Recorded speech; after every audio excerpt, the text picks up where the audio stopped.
Hello दोस्तों, कैसे हैं आप सब। उम्मीद करता हूँ आप सब अच्छे होंगे।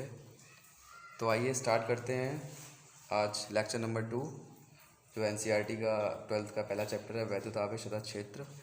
लास्ट वीडियो में हमने चार्जेस के बारे में डिस्कशन करा था, positive positive charge, negative negative charge और पॉजिटिव नेगेटिव चार्ज क्या करते हैं। तो आइए आज स्टार्ट करते हैं नया टॉपिक, आवेश का क्वांटीकरण। तो देखिए, आवेश का क्वांटीकरण क्या होता है।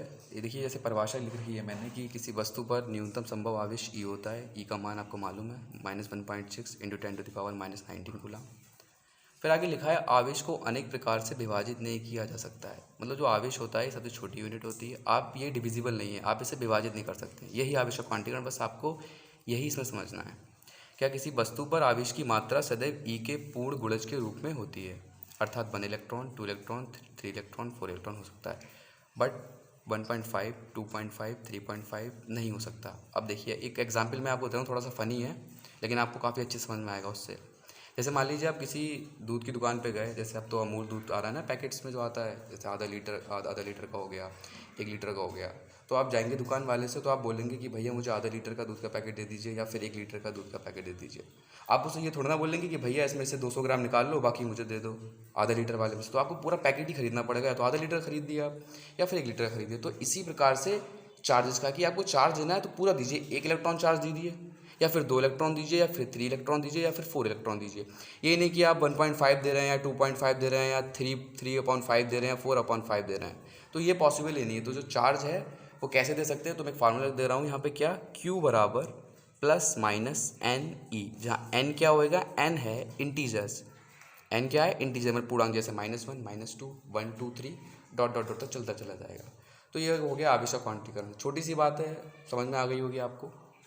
ठीक है, अब आइए अब स्टार्ट करते हैं नया टॉपिक, कूलाम्स लॉ। बहुत ही इंपॉर्टेंट है और आपको काफ़ी अच्छा लगने वाला है, मज़ा आने वाला है। बट आप वीडियो को लास्ट तक देखें और आपको ध्यान से समझना है। और मैं आपको एक बात बोलना चाहूँगा कि धीरे धीरे हम चीज़ों को सीखेंगे, स्टेप बाय स्टेप, न्यूमेरिकल्स भी लगाएंगे। बस आपको क्या करना है, थोड़ा सा पेशेंस रखना है, और पेशेंस के साथ ही हम लगातार करते रहेंगे। और आप लगातार इसकी प्रैक्टिस करिए। मैं अब न्यूमेरिकल्स भी लगाऊंगा आपके लिए। तो बस चलिए आइए स्टार्ट करते हैं कूलाम्स लॉ। तो देखिए, कूलाम्स लॉ क्या होता है, पहले तो हम परिभाषा पढ़ते हैं, फिर मैं आपको उसका डेरिवेशन कराऊंगा। देखिए, परिभाषा में लिखा है, क्या, दो स्थिर बिंदु आवेशों के बीच लगने वाला आकर्षण या प्रतिकर्षण बल आवेश की मात्राओं के गुणन के अनुक्रमानुपाती तथा उनकी बीच की दूरी के वर्ग के व्युत्क्रमानुपाती होता है। ठीक है। अच्छा, यहाँ पे जो आवेश की बात हुई है वो यहाँ लिखा हुआ है दो स्थिर बिंदु आवेश। दो स्थिर बिंदु आवेश का मतलब आपको समझ में आ रहा है, आप इलेक्ट्रोस्टैटिक्स पढ़ रहे हैं। और कल ही मैंने बताया था कि इलेक्ट्रोस्टैटिक्स में जो चार्ज रहेगा वो कैसा रहेगा, चार्ज इन रेस्ट में रहेगा। मतलब चार्ज वो क्या रहेगा, स्थिर। तो यहाँ पे परिभाषा सारी हम परिभाषा से निकालेंगे, पूरा डेरिवेशन लिखा हुआ है दो स्थिर बिंदु आवेशों के बीच। तो इलेक्ट्रोस्टैटिक्स पढ़ना तो जाहिर सी बात है, चार्ज है वो कैसा रहेगा, रेस्ट में रहेगा। ठीक है। फिर कह रहे हैं दो स्थिर बिंदु आवेशों के बीच लगने वाला आकर्षण या प्रतिकर्षण बल। अब जाहिर सी बात है, दो चार्ज जो होंगे दोस्तों, तो उनके बीच आकर्षण लगेगा या प्रतिकर्षण लगेगा। ठीक है, चलिए देखते हैं आगे। तो मैंने ये देखिए दो चार्जेस ले लिए, एक चार्ज इसे ले लिया, एक चार्ज इसे ले लिया। एक को मान लिया मैंने +Q1, एक को मान लिया +Q2। आगे देखिए, क्या, बीच की दूरी हमने ले ली r, मतलब कोई डिस्टेंस रही होगी वो हमने ले लिया r। अच्छा, एक बात बताइए, कूलाम आपने हाई स्कूल में पढ़ा होगा न्यूटन का ग्रेविटेशन लॉ, न्यूटन का गुरुत्वाकर्षण नियम। तो आपको याद है कुछ? अगर नहीं याद है तो जल्दी से रिकॉल कर लीजिए फटाफट।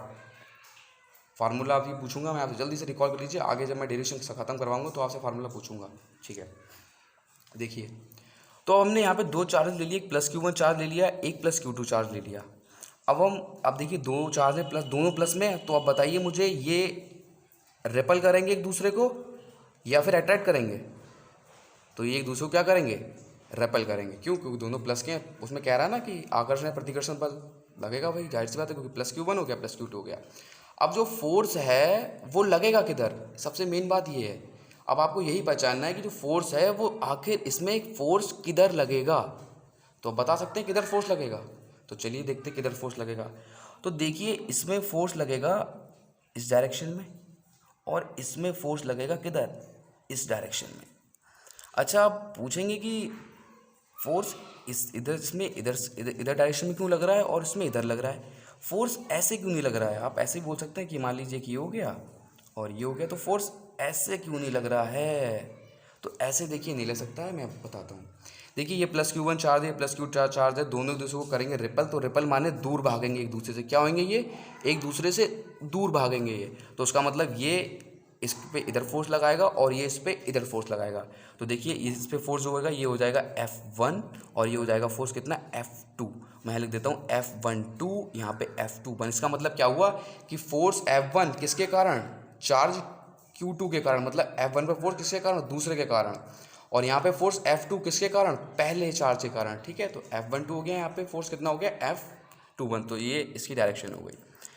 अच्छा, अगर जरूरी है कि दोनों चार्ज प्लस के हों, हम दोनों चार्ज नेगेटिव भी ले सकते हैं तो भी कंडीशन ये बनेगी। या फिर हम ऐसा कर सकते हैं कि एक चार्ज पॉजिटिव ले लें या एक चार्ज नेगेटिव ले लें तो भी कंडीशन बनेगी। तो उसमें कंडीशन में क्या होगा वो देख लीजिए ज़रा सा। तो एक मान लीजिए हमने चार्ज माइनस क्यू ले लिया, एक चार्ज हमने प्लस ले लिया, दोनों के बीच की दूरी कितनी हो गई? आर हो गई। तो अब फोर्स किधर लगेगा? अब फोर्स लगेगा इस डायरेक्शन में। क्यों? क्योंकि अब एक चार्ज नेगेटिव है, एक चार्ज पॉजिटिव है, तो एक दूसरे को दोनों क्या करेंगे?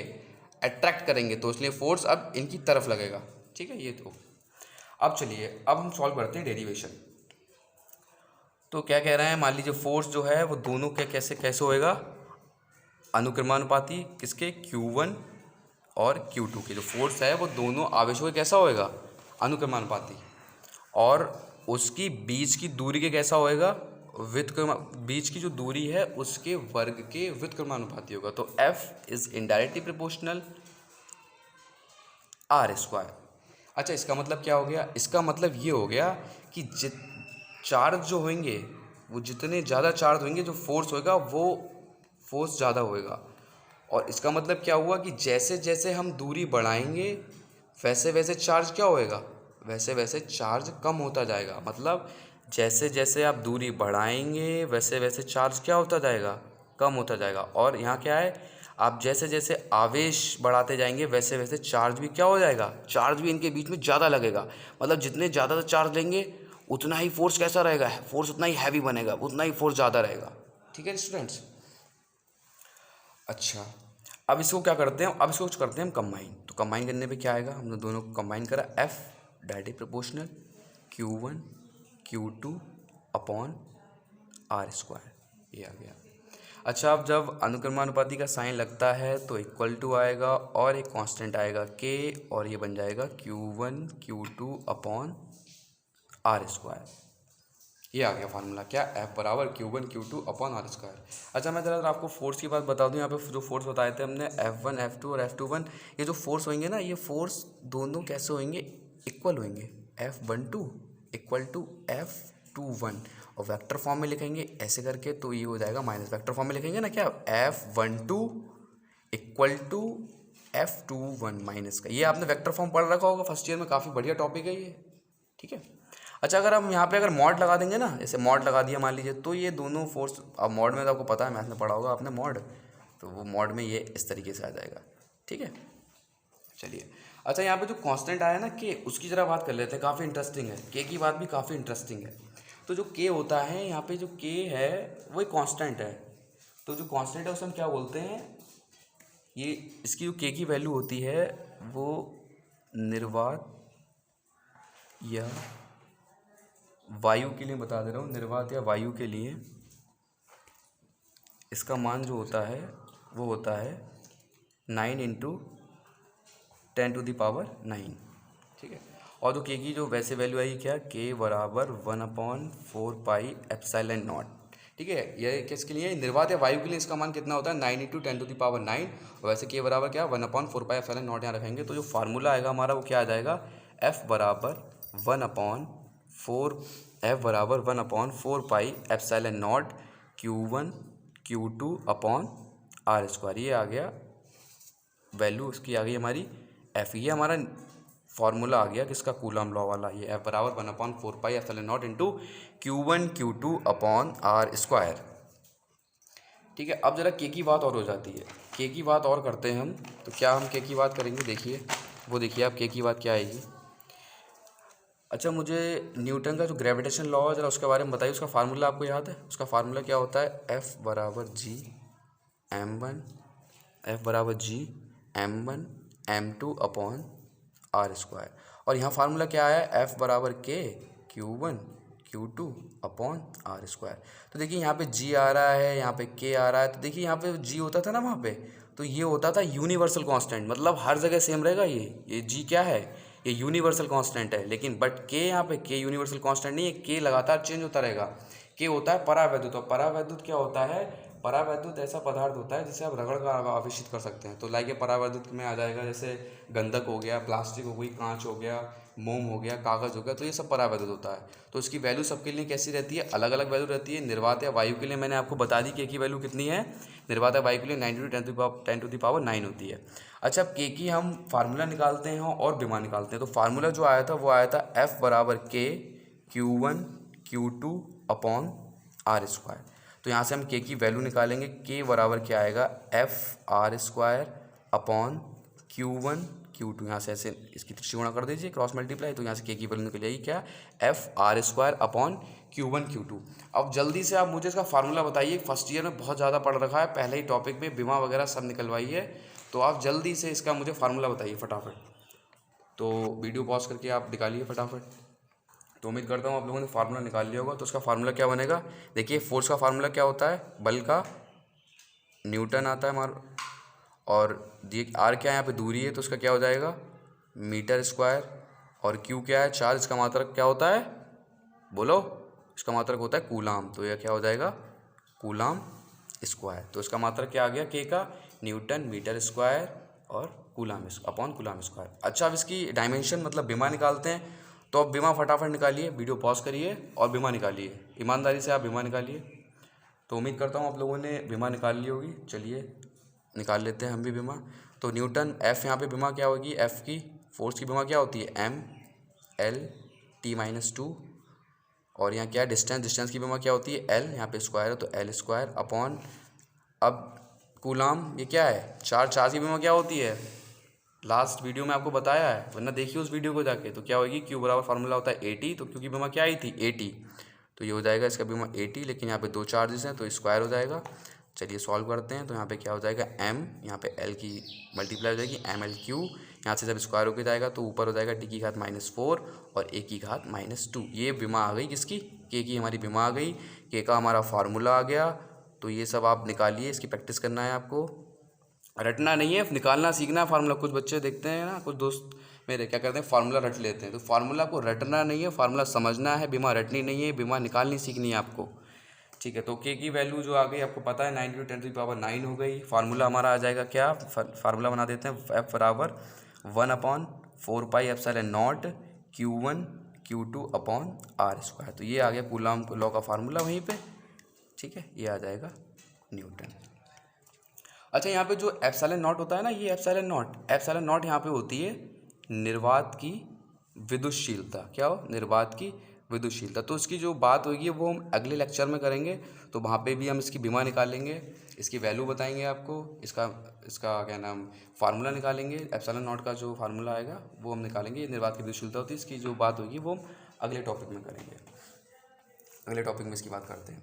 अच्छा, जो एक चीज़ मैं आपको ज़रा बता दे रहा हूँ, जैसे अभी हमने जो निकाला था एफ़ जो अनुक्रमानुपाती व्युत्क्रमानुपाती था 1/r² का, तो उससे थोड़ा मैं ग्राफ के जरिए आपको बता देना चाहता हूँ। ग्राफ बना लेता है मैं ऐसे ही नॉर्मली ग्राफ, ये हो गया एफ़ और ये हो गया आर। तो इसका जो ग्राफ आता है वो कुछ इस तरीके से आता है, मतलब क्या, जैसे जैसे आप दूरी बढ़ाएंगे वैसे वैसे फोर्स क्या होगा, वैसे वैसे फोर्स कम होता चला जाएगा। जैसे जैसे क्या, जैसे दूरी बढ़ेगी वैसे वैसे, तो इसका जो ग्राफ आएगा वो इस तरीके से आएगा। तो ये आपको ज़्यादा टेंशन नहीं समझ में आ रहा, कोई दिक्कत नहीं है, तो नॉर्मली चीज़ थी ये, ठीक है। तो आज एक न्यूमेरिकल सॉल्व कर लेते हैं हम लोग, ठीक है, एक न्यूमेरिकल सॉल्व कर लेते हैं। तो आप लोग न्यूमेरिकल उतार लीजिए, फिर उसे हम सॉल्व करते हैं। तो ये न्यूमेरिकल हो गया आपका, देख लीजिए क्या, कि वायु में एक दूसरे से 30 सेंटीमीटर की दूरी पर रखे दो छोटे आवेशित गोलों पर क्रमशः 2×10⁻7 कूलाम तथा 3×10⁻7 कूलाम आवेश है, उनके बीच बल कितना है। तो चलिए सॉल्व करते हैं, एक क्वेश्चन सॉल्व करते हैं, बाकी न्यूमेरिकल्स कल लगवाएंगे। तो चार्जेस हमें दे रखे हैं क्या, एक Q1 चार्ज दिया है, Q1 बराबर 2 × 10⁻⁷ कूलाम। एक चार्ज दिया है Q2 बराबर 3 × 10⁻7 कूलाम। और जो बीच की डिस्टेंस दी है वो कितनी दी है, 30 सेंटीमीटर। अच्छा, जस्ट मीटर में चेंज कर लेना आप लोग, तो मीटर में चेंज कर लेंगे तो कितनी हो जाएगी, 30 × 10⁻⁻2 मीटर। तो क्या पूछा है, उसके बीच बल पूछा है, फोर्स पूछा है। तो फार्मूला आपको पता है, अभी आप लोगों ने निकाला क्या, F बराबर 1/4πε0 Q1 Q2 upon R square. तो वैल्यू रखते हैं 1/4πε0 की वैल्यू आपको मालूम है कितनी होती है 9 × 10⁻9 निर्वात या वायु के लिए, वो आपको मालूम है तो वो रख देंगे हम यहाँ पे 9 × 10⁻9। और Q1 की वैल्यू आपको मालूम है कितनी 2 × 10⁻7 और Q2 की वैल्यू कितनी होगी 3 × 10⁻7 अपॉन, और R की वैल्यू ये रख देंगे हम क्या 30 × 10⁻2 और 2 बार है तो 2 बार लिख लेते हैं 30 × 10⁻2। चलिए सॉल्व करते हैं ऐसे। F इक्वल टू कितना आ जाएगा, सॉल्व ऐसे करेंगे तो 9 × 10⁻9 ये हो गया, इंटू 2 3 2 या 6 ये कर लेंगे, इंटू 7 और 7 कितना हो जाएगा -14, और ये 10⁻4 और 10⁻4 ऊपर जाएगी तो प्लस की हो जाएगी तो 10⁻4 हो जाएगा अपॉन ये कितना हो जाएगा, ये हो जाएगा 90। ठीक है, तो उसे कट कर देते हैं, ये आ जाएगा यहाँ पे 100 आ जाएगा, और ये ऊपर जाएगा तो ये काय का हो जाएगा, ये 2 है ना तो 10⁻2 तो ये वो कितना हो जाएगा 10⁻16। तो और ये जोड़ लेंगे 10⁻9 और 4 10⁻13 इंटू 10⁻12 इक्वल टू, तो कितना आ गया ये 6 इंटू, यहाँ पे ये ऊपर जाएगा ना तो 10 कितना हो जाएगा 16 हो जाएगा यहाँ पे। ठीक है, आप सही कर लेना, कितना हो जाएगा 16 हो जाएगा, यहाँ पे 6 आ गया ये, तो ये कितना बचेगा 6 × 10⁻³ न्यूटन आ जाएगा ये।